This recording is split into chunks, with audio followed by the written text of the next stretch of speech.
जो बंदा ये सोचता है कि मैं रसूलुल्लाह से ज्यादा उम्मत का मुखलिस हूं और मैंने दीन का कोई एक ऐसा अमल इजाद किया जिसका ना पता रसूलुल्लाह को था ना अल्लाह को था, ना अल्लाह को बताना याद रहा ना रसूलुल्लाह को बताना याद रहा, मुझे इल्म हुआ कुल कर लो, ये बड़ा नेकी का काम है। मुझे इल्म हुआ 40वां 10वां इल्म कर लो, रसूलुल्लाह ने नहीं बतलाया, साहबा ने नहीं, अल्लाह भी बताने माज अल्लाह भूल गए। तेरा और मेरा मौलवी इतना अक्लमंद है, उसको ये नेकी का काम बड़ा अच्छा लगाया और उसको वो रसूलुल्लाह से भी ज्यादा मुखलस है। इमाम मालिक के पास अल्लाह की कसम सेम यही मुकदमा पेश हुआ। एक शख्स इमाम मालिक की बारगाह में हाजिर हुआ और बड़ा अपनी तरफ से इंटेलेक्चुअल बना और बड़ा ज़हीन और फतीन बना। इमाम मालिक, जुल खुलैफा की आपकी नजर में क्या फजीलत है? बेरे अली, जहां से मदीना से जब आप उम्रा करने के लिए जाएं तो एहराम को बांधते, मीकात है जो, मेरी नजर में उसकी ये फजीलत है कि रसूलुल्लाह सल्लल्लाहु अलैहि वसल्लम ने वहां से एहराम को बांधा है। इमाम मालिक, आप गौर नहीं करते कि मस्जिद नबी की क्या फजीलत है? जी हाँ, क्या फजीलत है? 1000 नमाज। जी हाँ, मस्जिद नबी के अंदर माँ बैना बैती व मिंबरी,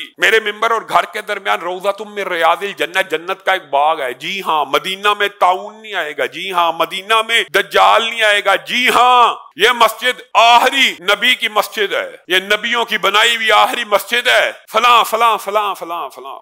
अच्छा, हाँ हाँ हाँ हाँ हाँ। इमाम मालिक जो वो फजाइल बयान कर रहा है उसकी तस्दीक करते चले जा रहे। फिर मैंने ये इरादा किया है कि मैं बेरे अली से और जुल हुलैफा की बजाय मस्जिद नबवी से एहराम बांधूंगा। इमाम मालिक ने वहां पे एक जुमला कहा जो आज के हालात के बिल्कुल आइन मुताबिक है। अल्लाह से डर जा, अल्लाह से डर जा, तू फितने में मुब्तला होने वाला है और फितने में मुब्तला होने से बच जा। क्या तू ये समझता है जो फजीलतें तुझे मालूम हो गई आज, रसूलुल्लाह को इल्म नहीं थी?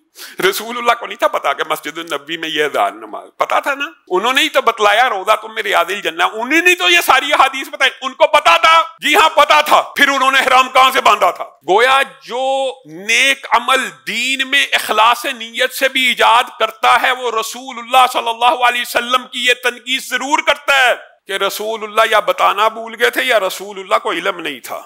इन्ना लिल्लाहि व इन्ना इलैहि। फिर भी गुस्ताख हम हैं, हम जो आपको इन बातों से रोक रहे हैं, गुस्ताख वही हैं। क्यों है गुस्ताख? जी इसलिए कि ये कहते हैं सिर्फ वो अमल करो जो रसूलुल्लाह ने किया है। ये गुस्ताखी है यार, सोचो जरा, दिलों को फर्राख करो, सीनों को कुशादा करो। गुस्ताखी की दलील ये है, ये दीन में सिर्फ वही काम कहते हैं जो रसूलुल्लाह ने किया। ये गुस्ताखी है? बताइए कि ये मोहब्बत है, ये अदब है, ये इत्तबा है, ये तकाज़ा है, ये दीन का खुलासा है, ये दीन है। अल्लाह की कसम, नीयत जितनी मर्जी नेक क्यों ना हो, चाहे सहाबी ही की क्यों ना हो, किसी उम्मती का अमल रसूलुल्लाह की मोहर के बगैर दीन नहीं बन सकता। अल्लामा हिशाम इलाही ज़हीर ऑफिशियल चैनल को सब्सक्राइब कर लें।